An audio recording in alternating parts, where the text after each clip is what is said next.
Kuwait में बाहर के लोग जो काम करते हैं इंडिया, बांग्लादेश, श्रीलंका, नेपाल, पाकिस्तान से करते हो। पाकिस्तान से कम है लेकिन इन 2 3 4 कंट्रियों से ज़्यादा हैं। तो कुवैत में फंसे हुए हैं बहुत सारे लोग, बहुत सी परेशानियां हैं। तो कुवैत में नए आने से पहले ये जांच कर लें कि कुवैत में जा तो रहे हैं लेकिन क्या काम करेंगे, सबसे पहले ये पता होना चाहिए, तभी जाके वीज़ा निकलवाएं।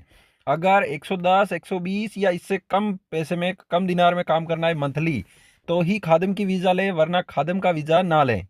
क्योंकि लोग खादिम की वीज़ा पे काम करने के लिए आते हैं कुवैत में। पहले तो जब उनको 100 केडी 110 केडी बताया जाता है तो वो भी ज़्यादा दिखता है कि बहुत सारा है। पहले अनुमान लगा लेते हैं कि हाँ इतना बनेगा, मंथली बहुत है। खाना पीना खर्चा रहना सब अगले जो स्पॉन्सर है उसका रहता है, तो उसके हिसाब से वो सोचते हैं कि ये तो पैसा इतना बचेगा, बहुत है। जब कुवैत में आते हैं 1 2 महीने निकालते हैं, तब दूसरे जो उनको मिलते हैं तब वो बताते हैं कि हमारी सैलरी 200 केडी है, हमारी सैलरी 250 है, हमारी सैलरी डेली का 10 दिनार मिलता है, डेली का 15 दिनार मिलता है। तब वो खादम के लोग होते हैं, उनका दिमाग घूमने लगता है। वो और जो काम करने के लिए आते हैं कहीं मिलते हैं, वो भी कहते हैं कि हम भी खादम के हैं और बाहर काम करते हैं। इस टाइप से भी मिलते हैं, तो फिर उनका दिमाग घूमता है, वो बाहर फरार होकर काम करने लगते हैं। या फिर हो सकता है कुछ मामलों में जो आते हैं वहीं से और दूसरी जगह काम करने लगते हैं, बल्कि कुवैती के घर पे काम नहीं करते हैं। कुवैत में पैसा बहुत सारा है, कमा सकते हैं महीने का 1 लाख 2 लाख 3 लाख कितना भी कमा सकते हैं। लेकिन कुवैत में आना क्यों चाहते हैं, काम क्या करेंगे, ये पहले पता होना चाहिए। आंख बंद करके कुवैत में नहीं आना चाहिए। अगर खादिम की वीज़ा पे आ रहे हैं और सोचते हैं कि महीने का 1 लाख 2 लाख कमाएंगे, तो ये पॉसिबल नहीं है, ज़्यादा लंबे टाइम तक नहीं चलने वाला।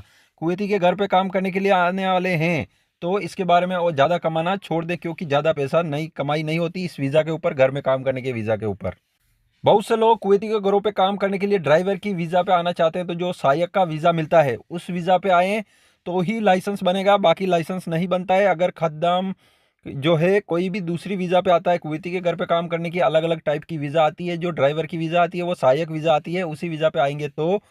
क्योंकि बहुत से लोग सस्ते में खादिम की जो सहायक की वीज़ा आती है उस पे आते हैं, बाद में ड्राइविंग लाइसेंस बन गया, फिर ये सोचते हैं कि दूसरी जगह काम करेंगे बाहर, जो है ड्राइविंग लाइसेंस तो है तो आसानी से कंपनी में काम करेंगे, कहीं भी गाड़ी चलाएंगे तो अच्छा पैसा कमाएंगे, लेकिन वो इलीगल तरीका है। अगर मान लो कभी खादम से सून का सिस्टम आता है, कानून आता है, तो ही फ़ायदा है। फिर उसमें वीज़ा ट्रांसफ़र हो जाता है तो उसमें लाइसेंस रहता है, इसलिए उसमें फ़ायदा है। अगर वर्क वीज़ा पे कुवैत में आना चाहते हैं कोई काम करने के लिए, तो उसमें एक्सपीरियंस होना बहुत ही ज़रूरी है, क्योंकि एक्सपीरियंस होगा तो उसमें सैलरी अच्छी मिलेगी। अगर कोई कंपनी की वीज़ा पे आया है और सैलरी 110 के डी हेल्पर में काम करने के लिए आए हैं, लेकिन सैलरी बढ़ने में बहुत टाइम लगेगा। अगर एक्सपीरियंस है, मोहल्ले में कोई कारीगर है, तो उसके लिए सैलरी अच्छी मिलती है। कुवैत में लेबर और वर्कर्स के लिए कंपनियां हजारों हैं, बहुत सारे, लेकिन उसमें भी कई सारी कंपनियां हैं जो फर्जी है, कोई काम की नहीं है।